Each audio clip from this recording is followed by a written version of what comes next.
Yo, what's up fam? It's Jenny. I am talking about how to handle the most difficult objection that people were requesting me to review. It's the third party objection or third party decision maker or the spouse objection. We're going to go through literally a detailed breakdown on what to say and how to handle this objection in different scenarios. I remember when I first encountered this objection, I was literally not knowing what the fuck to say. So I hope this video will help you. I'll give you some of my best tips at the end. This will be a step-by-step tutorial on what to say. So I will go over everything right here in my document, okay? What happens when you are on a sales call and you get spouse objection or a friend or someone, maybe the parents need to agree to it or anything like that. So first step is isolate and tie down. Getting to the root of the real issue here. Pulling out any other objections if there are any other than the spouse objections. Because sometimes people will just make that shit up. Oh, I need to ask my parents. But in reality, maybe they're not sure about your service or you didn't do a great job in helping them understand why they need your product. So how do we do that? So aside from letting your spouse know, is there anything else keeping you from being 100% certain that this is what you really want to do? So we're going to ask that question first, okay?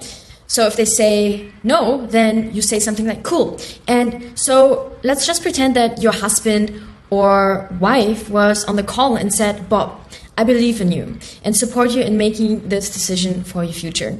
Would you be 100% in? So we're just making sure if they really committed to this and if it's really like something they personally want to do. Because if they don't really want to do that personally, we would know with this question, and then we know the objection is not the third party. It's more, hey, I don't understand why I should even do this. I don't understand the value. I don't understand if this will even help me. Okay? Step 2. There's 2 different spouse objections. So there's one that is respect versus permission. So we need to figure out which one actually is. So this is how we do it.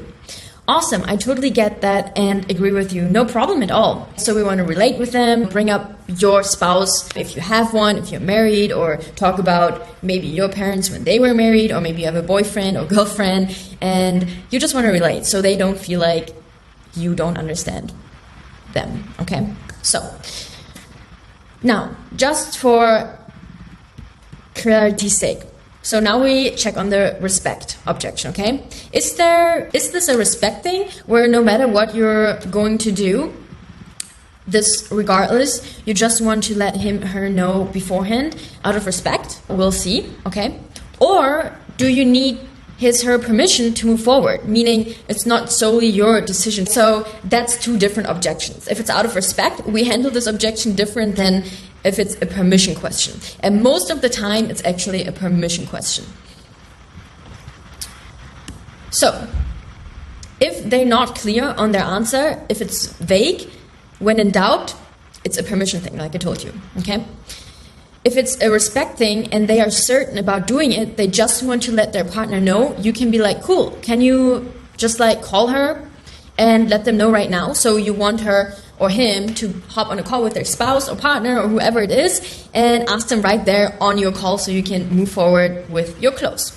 Okay? Sometimes I even ask them, hey, yeah, no problem. Like, is your spouse or is your friend or is your mom with you right now? Let's bring her on the call. So that way they know and we can just meet each other if they really want to just make sure it's vibing. Cool. Step 3, information gathering. If it's permission-based and they want to talk, go into the following. So, what do you think? What do you think he will think about this? So we want to see what the person you're talking to is worried about if they don't get permission from their partner. That's why we're asking this question. Now the next one is, what do you think he will say when he hears the investment? Okay? Is he supportive of you trying to fix blah, blah, blah? So now let's say someone said, I want to travel the world and I want to be less stressed, something like that. Is he supportive of you trying to travel the world and really live your dream that you always wanted to do? It would be a bad spouse if he wouldn't be supportive. So that's why we're kind of asking this, okay? Trying to make this change to the better future and get to your goal of blah, blah, blah, so you can kind of say it in 2 different ways. Okay, then we want to ask, are you guys on the same page about this change happening? Okay, do they know about us, the company? Do they know about creators training? Did you tell them? We want to see what the dynamic is in their relationship. Do they know you're on this call? What they think if they knew? Can you talk to your spouse right now? When do you think you can talk to your... So I'd rather have the spouse, like I said earlier, come to the call and talk with them. So that way I am in control of the conversation. I don't know what happens when I turn off the camera, we end this call, and my little lead is running to their partner. Oh, I did this. And then what is the partner going to say? They don't know what we do.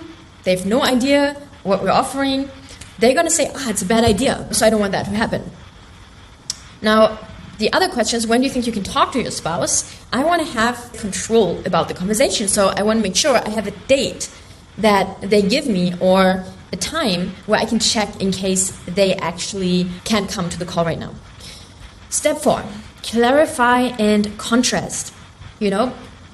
May skip if it's respect. So if it's not respect, we want to go to clarify and contrast. So this is a very important part in the decision-making framework that your lead has to go through while you're handling the objection. I'm going to just read this to you. Gotcha. So I appreciate you being open and honest with me about that. So optional, don't do if he's redundant. Okay. Now, just to clarify what you said, based on where you guys are at financially right now, really any big decision is something that you guys will need to sit down and talk about, correct? Okay, great. So look, I definitely want you to talk to your partner about this, but I want to remind you that there's 2 different ways you can bring this up to them, right? We want to give them guidance because they're probably not going to say the right thing to get what they want. So we're going to help them. I'm going to read the first one to you. It can be a conversation in which you guys, or which you go to your partner and say, hey, that goal I've had of working online and being financially independent and in control of my own schedule, and I haven't really been able to get there yet. I hopped on a call with someone who can help do that with us. It's $3,000, and what do you think? So this is just any number, so replace that with whatever you're offering. Or it can be a conversation where you sit down and tell them confidently, hey, honey, those goals to work online of mine, I want to let you know that I've decided and I've committed to achieving that goal, and I've found someone that can help me get there. But before I move forward, I want your emotional support and buy-in so I know we're in this together. Okay? Then you're going to say, now let me ask you, which one of these approaches do you think is going to convince your partner? Once they say the second one, you're right, because if you're not certain about this, then your partner isn't going to be either, right? Nor should they be. So the real question is, when are you going to talk to your partner? Which one of those conversations are you going to have, the first or the second? And then they're going to say something, you're like, are you sure? Because if there's anything else that's keeping you from being 100% certain that this is what you want to do, let me know and we can talk about that. Okay, what's the outcome from this point? You get uncertainty objection. So that's the real objection. If they're uncertain, that's the real objection, okay? It's just a respect thing, and you can go to the close, okay? It's a permission thing, and you can close a follow-up for the close, okay? So deposit close means that maybe you offer a $300 deposit or $400 deposit to lock in the spot that is fully refundable. So they at least committed to doing this. Okay, scenario 2, the follow-up. Delay, feminine, softer style. Okay, so let's go through this. Great, when do you think you're going to talk to your partner? If this is anything other than tonight or tomorrow, you want to call it out. So they shouldn't be saying next week or in 5 days. That's too long, because at that point, the excitement that you just put your lead through, it's not going to be there anymore. People have a short attention span. They have things going on in their life, so you don't want this to happen. 1 or 2 days max, okay? Now, what you're going to say is, awesome, go talk to them and let's step up another call on Tuesday to go over any questions you might have and figure out what our next best step is from here. Sounds good? Then you're going to say, cool, and then look, if you still feel good, we can talk about getting started sooner rather than later, okay? Perfect. Or if for any reason you start feeling like this isn't the right thing or the right time, no worries at all. Let's still keep our call. And at the very worst, we'll give you some tips to online business to work on until you're ready, and we'll keep the communication relationship open until the time is right. Does that sound good? Okay, so here's why we're saying this. We want to remove the risk of the follow-up call being high pressure. So we want to basically give them the option to be like, oh, hey, I decided not to do this. And if we don't do that, they might be scared to come on the call because they think we're going to sell them. If we remove the pressure, they're going to come on the call, they feel like they can be open with us, but we also don't give up control because we want them on a call to handle any objections. Sometimes they say, I don't want to do this. Then we can ask, oh, why? And then the objections comes up so we can handle it and still see if we can close or if it's just like a misunderstanding. Okay? Sweet. So that's exactly what you get to do if you get the spouse objection. Okay? So make sure you implement this. Let me know in the comments how it goes. I want to see some examples.